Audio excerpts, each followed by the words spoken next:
To accurately obtain blood pressure, the patient must be in the correct position with the arm relaxed at the heart level, with the correct sized cuff. The patient should be at rest when the blood pressure is measured. Wrap the cuff over the upper arm so the line marked artery is over the brachial artery in the antecubital fossa. With your stethoscope on, use the bell and place it over the brachial artery. Pump the bulb so the air fills the cuff and you have reached 150. If you immediately hear a sound, pump another 20 and repeat until no initial sound is heard.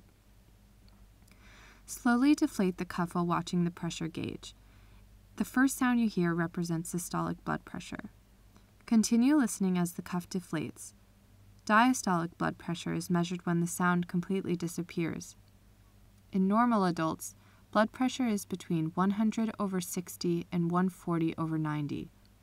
Older people have less elastic blood vessels, and this often causes higher values for systolic pressure. Remember not to place the blood pressure cuff over clothing, and know that coffee, emotions, and pain can all affect blood pressure readings.